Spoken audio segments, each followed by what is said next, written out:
While I was nearly torn to shreds by a stray dog, my girlfriend was shopping at a fancy boutique with her male coworker. She saw me, the blood, and everything, but the worst part, she lifted no damn finger to help. My own girlfriend just leaned in close to that guy and whispered something while shooting me this look like I disgusted her. Nah, no way a cute dog like that would bite him. Bet he's just pulling that stunt to get my attention. Come on, don't bother with him. Later that night, I found a half-used box of condoms by our own bed, cheese-flavored, the one scent I can't stand. Right then, something inside me just snapped. Calm as I could be, I just picked up my phone and shot a text to an old friend. Hey, I'm interested in that project. Let's discuss it when you're free. The second I hit send, my phone started ringing. Dude, that's awesome. I swear, with you on board, our company will definitely go public in no time. Believe me, it's been so tough without you these past years. We exchanged a few words for a moment, and I hung up just as Meredith staggered through the door. Her breath smelled of booze, her cheeks flushed, and there was pleasure in her eyes and at the corners of her lips. The funny thing is, back when we first met, she wouldn't even touch a drink. I remember those candlelit dinners on our anniversaries, romantic, except she just waved the wine away,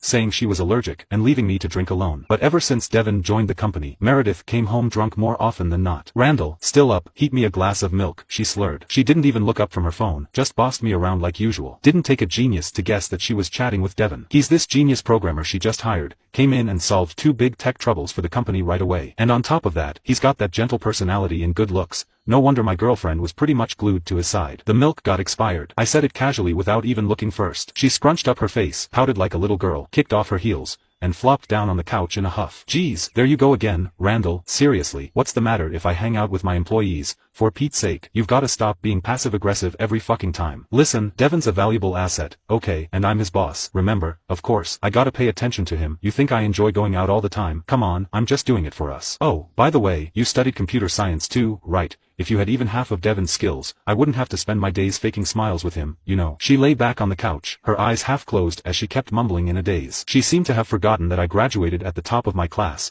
that my graduation project was what helped her start the tech company, and that I made it become the top in the industry. I literally gave up my career for years to support her, and now, how come I'm just some useless guy in her eyes? But I didn't argue. I just quietly walked into the study and started sorting through my files for the work handover. She must have waited for a while and eventually noticed that I wasn't coming to run her a bath. So she got up reluctantly, stumbled over, and leaned against me. The smell of smoke on her was so strong that I held my breath and turned away. She smelled like Devin's favorite brand of cigarettes. Come on, honey, don't be like this. Can we just wash up and go to bed? I'll even wear that little dress you like. Her tone was a little too sweet, and I knew that too well. It was the kind she only used when she felt guilty. And, of course, she forgot. I was bitten by a damn dog this morning. The bite was still stinging, and I was not even supposed to get it wet. It was like a freaking hellhound. That thing straight up sunk its teeth deep into my leg and wouldn't let go. My blood was literally pouring on that street. The doc had to give me a rabies shot and told me I'd lost some motor function in my leg, meaning I was screwed. I couldn't do anything physically intense anymore, not even sports. After treating my injury, the doctor shook his head, saying, "I'm so sorry.